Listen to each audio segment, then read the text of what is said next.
Read. So we spent a week exploring one of the most challenging chapters in the Gospels. How are you feeling about it? Confused? Enlightened? Maybe a bit of both? Let's take a moment to reread Mark chapter 13. Mark chapter 13, verse 31 to 34. Heaven and earth will pass away, but my words will never pass away. But about that day or hour, no one knows. Not even the angels in heaven, nor the Son, but only the Father. Be on guard. Be alert. You do not know when that time will be. It's like a man going away. He leaves his house and puts his servants in charge, each with their assigned task, and tells the one at the door to keep watch. Reflect. Throughout Mark 13, Jesus is essentially preparing his disciples for life in the in-between. That space between his departure and his return. It's exactly where we find ourselves today, isn't it? What strikes me most about this chapter is how Jesus flips our natural tendencies on their head. We're obsessed with knowing when things will happen. He emphasizes how to live faithfully regardless of time. We crave certainty. He calls for trust. We want escape from troubles. He promises presence through them. Think about it. If Jesus had given the disciples an exact date for his return, how would that have affected their lives? If he had said, I'm coming back on October 15, 2025, would they have lived differently? Maybe they'd have procrastinated their mission or become so fixated on the date that they missed opportunities right in front of them. Instead, Jesus gives them and us something much more valuable, a framework for living meaningfully in uncertain times. He doesn't offer an escape plan or a detailed timeline, but a way of being in the world that combines realistic awareness with unshakable hope. I find it comforting that Jesus acknowledges the reality of suffering. He doesn't sugarcoat the challenges his followers will face: wars, persecution, betrayal. He names them all, but he also insists that these painful realities don't get the final word. There's a bigger story unfolding. It ends with his return and the gathering of all who belong to him.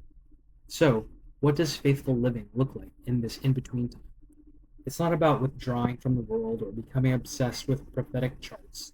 It's about critical engagement, being neither naively optimistic nor paralyzed by doom, but clear-eyed and hopeful. It's about watching for God's activity in everyday life.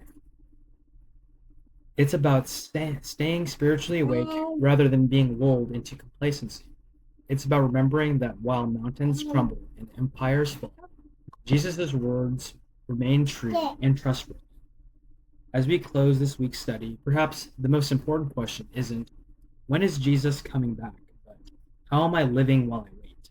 Not a calculation, but character. Not prediction, but preparation through purposeful living. Respond. Take a moment to process what God might be leading you to do in light of what you read. How has this week's study changed your understanding of what it means to watch for Jesus' return? So we have to have faith means you have it is unconditional. It requires trust, and it requires uncertainty, because without uncertainty there would be no faith, there would be no trust, because you would know for certain. And we know we live in uncertain times. You never know when your last day on earth is going to be. And this week has showed me that we should honor Jesus' sacrifice, his crucifixion and his resurrection.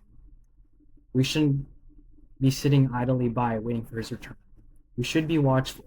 We should maintain awareness of the possibility that his return could be any moment, any minute, and we should live according to that. We should live in a way that honors that, because we don't know if that day will be today or if it'll be 1,000 years from today. So in that uncertainty, we have to carry faith, and we have to continue having trust and faith in Jesus Christ, no matter what. What one practice could you incorporate into your daily routine to maintain spiritual alertness without becoming anxious, obsessive? I think having the discipline to set aside time to pray.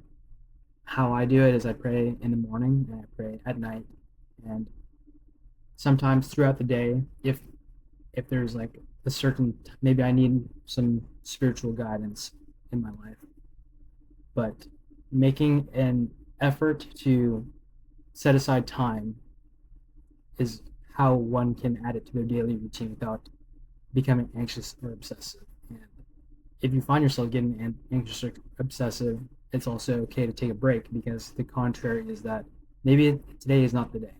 It could be 1,000 years from now. So we don't know.